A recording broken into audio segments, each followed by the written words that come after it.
Next is turbo alternator. Turbo alternator എന്ന് നമ്മൾ പറയുമ്പോൾ സ്റ്റീം ടർബൈൻ. ടർബോ ഓൾട്ടർനേറ്റർ എന്ന് പറഞ്ഞാൽ സ്റ്റീം ടർബൈൻ വെച്ച് ഡ്രൈവ് ചെയ്യുന്ന ഓൾട്ടർനേറ്ററാണ് ടർബോ ഓൾട്ടർനേറ്റർ. തെർമൽ സ്റ്റേഷൻസിൽ ഉപയോഗിക്കുന്നതാണ് ടർബോ ഓൾട്ടർനേറ്റർ.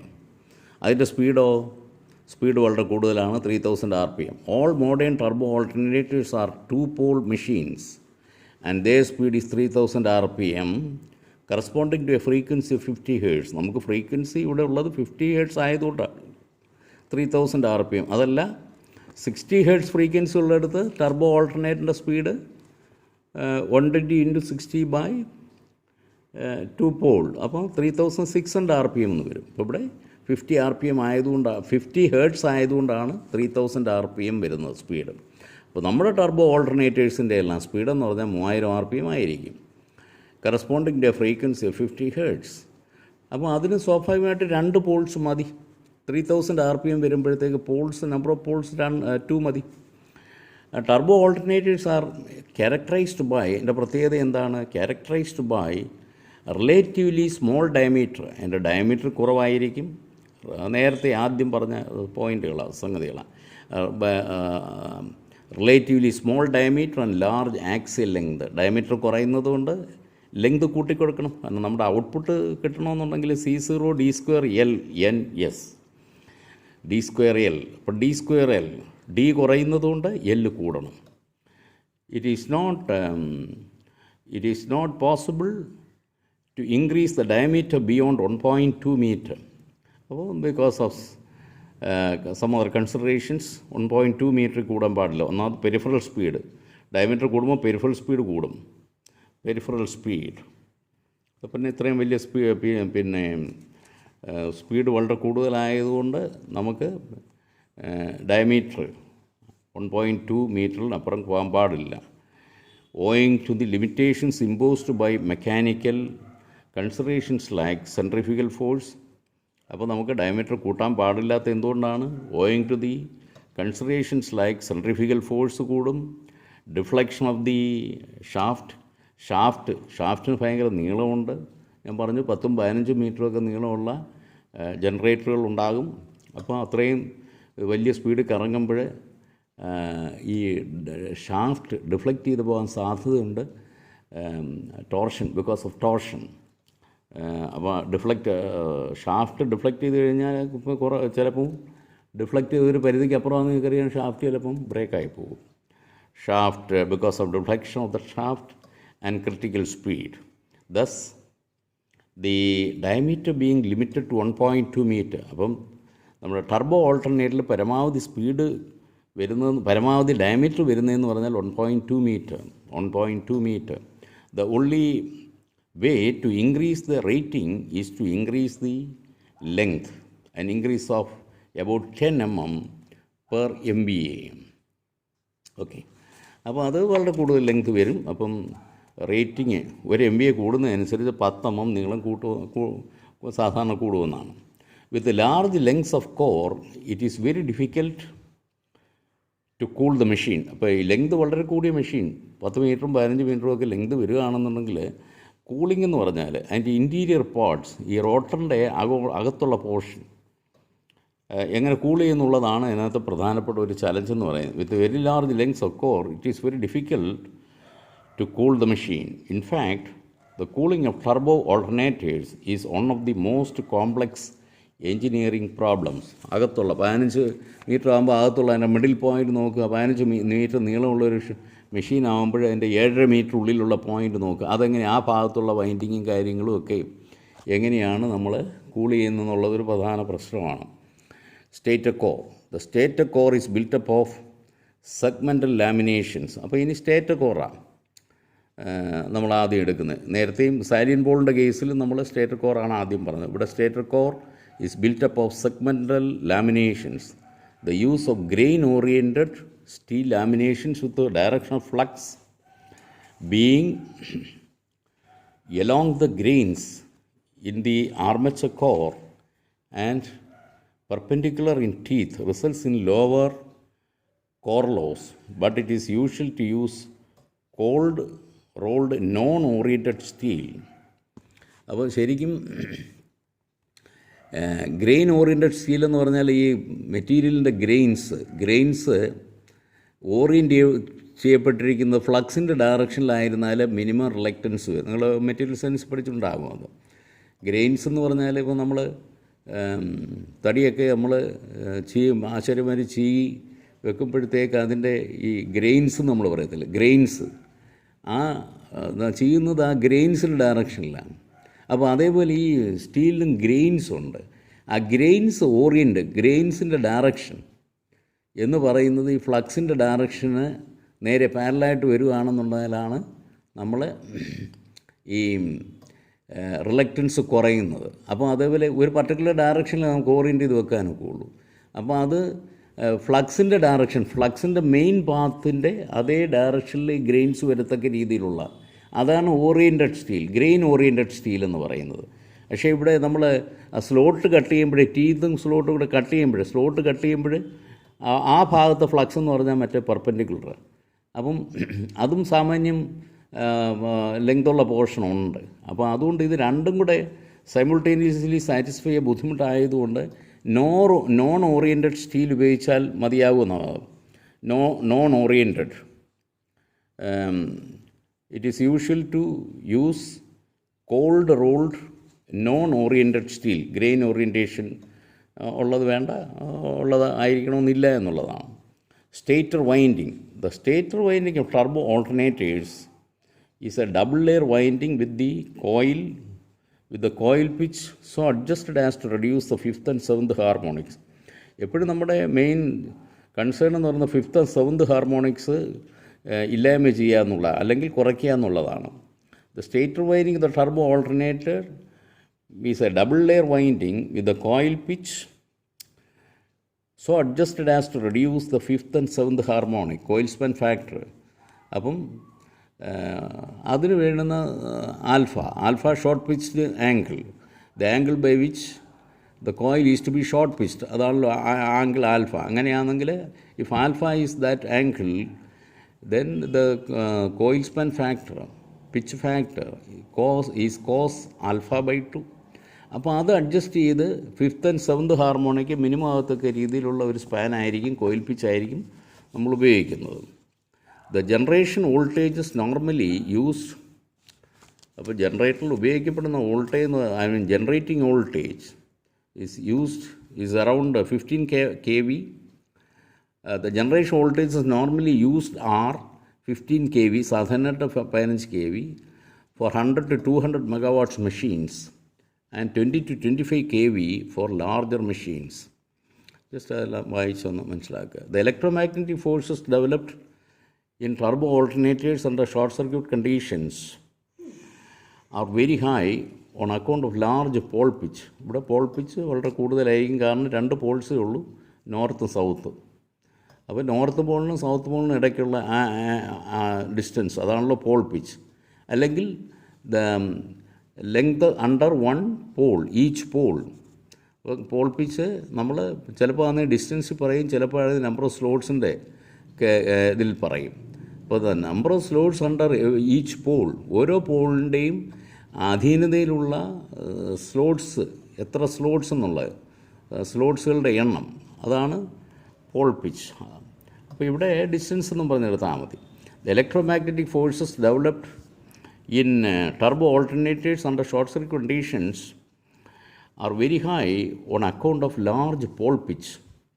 അപ്പോൾ centre to centre distance between 2 poles, അതാണല്ലോ പോൾ പിച്ച് എന്ന് പറയുന്നത്. Are very high on account of large pole pitch. അപ്പം short circuit forces, the electromagnetic forces developed in the winding in turbo alternators under short circuit conditions. ഏതെങ്കിലും കാരണവശാൽ short circuit ഉണ്ടാകുമ്പോൾ ഇതിനകത്തുണ്ടാകുന്ന വൈൻഡിങ്ങിലുണ്ടാകുന്ന electromagnetic forces എന്ന് പറയുന്നത് വളരെ കൂടുതലായിരിക്കും on account of large pole pitch and high armature MMF per pole. ഒരു പോളിൻ്റെ കീഴിലുള്ള ആർമച്ചർ MMF അതും കൂടുതലാണ്. ദ കണ്ടക്ടേഴ്സ്, അതുകൊണ്ട് ഈ electromagnetic forces, short circuit force കൂടുതലായിരിക്കും. The conductors in the overhang portion are concentrated in only two sections, that is two, അതിൻ്റെ explanation പറഞ്ഞിരിക്കുക. Whereas in hydro generators the overhang length is small since it is distributed in different sections due to large number of poles. അപ്പം അവിടെ എന്ന് പറഞ്ഞാൽ ഈ coil സ്പാനും അതേപോലെ overhang length, ഒരു കോയിലിൻ്റെ overhang length എന്നൊക്കെ പറഞ്ഞാൽ കുറവാണ്. സാലിൻ പോൾ മെഷീനിൽ ഒരുപാട് പോൾസ് ഉണ്ട്. അപ്പം തൊട്ടടുത്ത പോളുകൾ തമ്മിലുള്ള ഡിസ്റ്റൻസ് വളരെ കുറവാണ്. അപ്പോൾ ഇതിൻ്റെ കോയിൽ സ്പാൻ കുറവാണ്.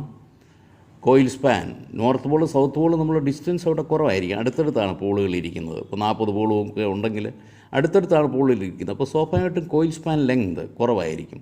അപ്പോൾ ഓവർഹാങ് ലെങ്ത് കുറവായിരിക്കും. അപ്പം അവിടെ the overhang length in the case of salient pole machine is less. ഇവിടെയാണെങ്കിൽ അത് വളരെ കൂടുതലാണ്. The overhang length has to be highly reinforced in turbo alternators because of these electromagnetic forces developed. ഇവിടെ overhang length കൂടുതലായതുകൊണ്ട് ആ ഫോഴ്സസും കൂടുതലായിരിക്കും. അപ്പോൾ അതിനനുസരിച്ച് ഇത് കൂടുതൽ അത് ഷോർട്ട് സർക്യൂട്ട് ഉണ്ടാകുമ്പോൾ ഇത് ഡിഫോംഡ് ആകാതിരിക്കാൻ, ഓവർഹാങ്സ് ഒന്നും ഇളകി പോകാതിരിക്കാനായിട്ട് നന്നായിട്ടത് റീൻഫോഴ്സ് ചെയ്ത് കെട്ടിവെക്കും. ഇനി റോട്ടറിനെ കുറിച്ച് പറയുകയാണെങ്കിൽ, for turbo alternators cylindrical or non salient pole type or rotors are employed. അപ്പോൾ സാലിൻ പോൾ ആകുമ്പോഴത്തേക്ക് cylindrical type of rotor, projecting പോളല്ല. പോൾ ഇങ്ങനെ പുറത്തോട്ട് ഉന്തിയിരിക്കത്തില്ലല്ലോ.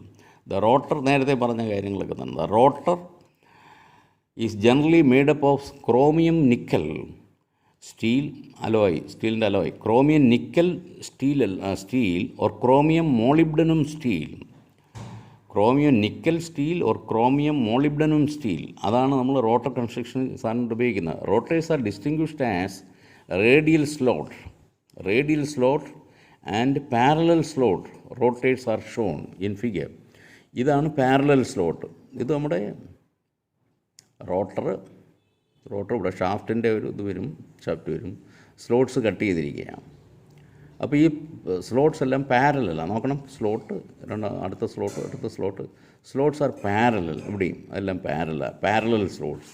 റേഡിയൽ സ്ലോട്ട് എന്ന് പറയുമ്പോൾ the slots are cut like this, slots are punched like this. അപ്പോൾ ഇവിടെ ഈ സ്ലോട്ട് എന്ന് പറയുമ്പോഴത്തേക്ക് നമ്മൾ ഇതിൻ്റെ ഫേസ്, ഈ സ്ലോട്ടിൻ്റെ ഫേസ് പാരലായിരിക്കും ഇവിടെ. അപ്പോൾ എല്ലാ സ്ലോട്ടിൻ്റെയും പാരലൽ ഫേസ്ഡ് സ്ലോട്ട്സ് ആയിരിക്കും. എല്ലാ സ്ലോട്ടിൻ്റെയും അകം ഒരേപോലെ ഈക്വൽ വിഡ്ത്ത് ആയിരിക്കും, ഇവിടുന്ന് ഇവിടം വരെ, ബോട്ടം ടോപ്പ് ടു ബോട്ടം. അങ്ങനെ വരുമ്പോഴത്തേക്ക് that makes the tooth tapering. അപ്പോൾ അതാവുമ്പോഴത്തേക്ക് ടൂത്ത് ടേപ്പറിങ് ആയിരിക്കും. സ്ലോട്ട് പാരലാവുമ്പോൾ, സ്ലോട്ട് ഈക്വൽ വിഡ്ത്ത് ആകുമ്പോഴത്തേക്ക് നോക്കണം, സ്ലോട്ട് ആകുമ്പോഴത്തേക്ക് നമുക്ക് ഇത് ടീത്ത് ടേപ്പേഡ് ആകും. അടുത്തത്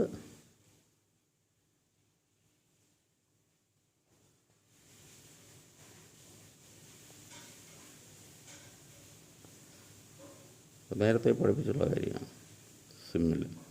അപ്പോൾ റേഡിയൽ സ്ലോട്ട്സിലെ കാര്യം പറയാം. സ്ലോട്ട്സിനെല്ലാം തുല്യ വിഡ്ത്തായിരിക്കും മുകളിൽ നിന്ന് താഴെ വരെ. പക്ഷേ അപ്പോൾ അങ്ങനെ ആകുമ്പോൾ ഇത് ടീത്ത് ടേപ്പേഡ് ആയിട്ട് വരും. എവിടെ കനം കുറഞ്ഞതിൻ്റെ അടിയിലായിരിക്കും, താഴെയായിരിക്കും. ഒരുപാടങ്ങ് താഴെ പോകാൻ ഒക്കത്തില്ല. ഓക്കെ, അപ്പോൾ radial slots. Usually the radial slot constructions used. The rotor is slotted for 2/3 of its periphery to accommodate the field winding. റോട്ടറിൻ്റെ മൊത്തം പെരിഫറിയുടെ 2/3 ഭാഗം ഇങ്ങനെ രണ്ട് വശത്തുമായിട്ട് സ്ലോട്ട്സ് പ്രൊവൈഡ് ചെയ്യുന്നതിന് വേണ്ടി കൊടുക്കും. സ്ലോട്ട്സ് പ്രൊവൈഡ് ചെയ്യും. ബാക്കി 1/3 പോർഷൻ മുകളിലും താഴെയായിട്ട് 1/3 പോർഷൻ ഇങ്ങനെ സ്ലോട്ട് ഇല്ലാതെ കൊടുക്കും. അതായിരിക്കും ഈ രണ്ട് വലിയ ടീത്ത് എന്ന് പറയുന്നതായിരിക്കും പോൾസ്. മുകളിലത്തെ ഒരു നോർത്ത് പോളും ഇവിടെ സൗത്ത് പോളും. അപ്പോൾ ഇത് ഒന്ന് നോർത്തും ഒന്ന് സൗത്തും ആക്കുന്നതിനനുസരിച്ച് ഇവിടെ വൈൻഡിങ് വെക്കണം. എന്തിനാണ് ഈ സ്ലോട്ട്സ് ഇവിടെ? Why we require slots in the rotor? റോട്ടറിൽ വരുന്ന ഫീൽഡ് വൈൻഡിങ്ങേ ഉള്ളൂ. ആർമച്ചർ വൈൻഡിങ് എവിടെ? എപ്പോഴും ആൾട്ടർനേറ്റിൻ്റെ ഓൾട്ടർനേറ്ററിൻ്റെ ആർമച്ചർ വൈൻഡിങ് എപ്പോഴും സ്റ്റേറ്റിലാണ് വരുന്നത്. That is different. അപ്പോൾ ഇത് ഒന്ന് നോർത്തും ഒന്ന് സൗത്തും വരത്തക്ക രീതിയിൽ ഇതിനെ വൈൻഡ് ചെയ്യണം. അപ്പോൾ ഇവിടെ ഇതിൻ്റെ വൈൻഡിങ് വെക്കുന്ന ഈ സ്ലോട്ടുകളിലാണ്. അപ്പോൾ ഇവിടുന്ന് പോയതിന് ചുറ്റും വൈൻഡിങ് വന്ന് ഇങ്ങനെ വന്ന് അടുത്ത വൈൻഡിങ് ഇങ്ങനെ വന്ന് ഇങ്ങനെ വൈൻഡ് ചെയ്യണം. അതിന് വേണ്ടിയാണ് ഇവിടെ സ്ലോട്ട് വെച്ചിരിക്കുന്നത്, സ്ലോട്ട്സ് കൊടുത്തിരിക്കുന്നത്. ആ സ്ലോട്ടിൻ്റെ പ്രത്യേകതകളെക്കുറിച്ചാണ് പറയുന്നത്. ഇത് പാരലൽ സ്ലോട്ട്സ്, ഇത് റേഡിയൽ സ്ലോട്ട്സ്. അപ്പോൾ സാധാരണയായിട്ട് റേഡിയൽ സ്ലോട്ട്സാണ് ഉപയോഗിക്കുന്നത് ഈ മാതിരി കൺസ്ട്രക്ഷൻ. അപ്പോൾ റോട്ടറിൻ്റെ 2/3 പോർഷൻ സ്ലോട്ട് ചെയ്തിരിക്കും to accommodate the field winding. The rest 1/3 portion is divided into 2 for the 2 poles.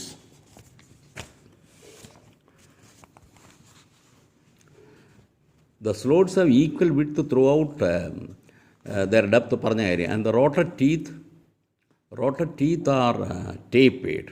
The teeth have minimum area of cross section at the bottom, and therefore the mechanical stresses produced there limit the slot dimensions. അപ്പോൾ ആദ്യം ഇത് കാരണം high സ്പീഡിൽ കറങ്ങുന്നതായതുകൊണ്ട് ഈ ഏറ്റവും ടീത്തിൻ്റെ പല്ലിൻ്റെ ഏറ്റവും താഴെയുള്ള ഭാഗമെന്ന് പറഞ്ഞാൽ അതിന് കനക്കുറവായിരിക്കും, തിക്നെസ് കുറവായിരിക്കും. അപ്പം അതുകൊണ്ട് ആവശ്യത്തിന് തിക്നെസ് ഇല്ലെങ്കിൽ അത് പൊട്ടിപ്പോകാൻ സാധ്യതയുണ്ട്. In course of time cracks വരാൻ സാധ്യതയുണ്ട്. കാരണം ഇത് ഫീൽഡ് വൈൻഡിങ് ഉണ്ട്, കോപ്പർ നല്ല വെയിറ്റുള്ള വൈൻഡിങ് ആണ്, പിന്നെ ഇത് നല്ല സ്പീഡിൽ കറങ്ങിക്കൊണ്ടിരിക്കുകയാണ്. The rotor slots are parallel sided because rectangular conductors have to be used. Okay, ഇത് റെക്ടാങ്കുലർ ഷേപ്പിലുള്ള കണ്ടക്ടേഴ്സ് റെക്ടാങ്കുലർ ഷേപ്പിൽ ഫോർമേഷനിലാണ് ഇതിനകത്ത് വെക്കേണ്ടത്. At the bottom of each slot A ventilating duct or A sub slot may be used for providing A thorough passage four cooling air. അപ്പം ഓരോ സ്ലോട്ടിൻ്റെ ഈ rotor slots ഇങ്ങനെ സ്ലോട്ടാണെങ്കിൽ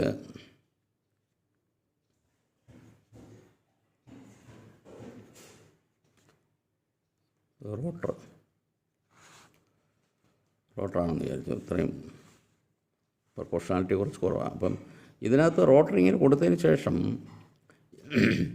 ഈ ഭാഗം ഒരു സബ് സ്ലോട്ടൂടെ കൊടുക്കും താഴെ. ഇച്ചിരി ഇത്രയും വിട്ത് കാണത്തില്ല, സബ് സ്ലോട്ട് കാണും. മറ്റേതിൻ്റെ അതേ ഡയമെൻഷനല്ല, ഒരു ചെറിയ ഡയമെൻഷൻ വ്യത്യാസം കാണാം. അപ്പോൾ ഇതാണ് സബ് സ്ലോട്ട് എന്ന് പറയുന്നത്. അതിൻ്റെ അടിയിൽ സബ് സ്ലോട്ട് എന്തിനാണ്?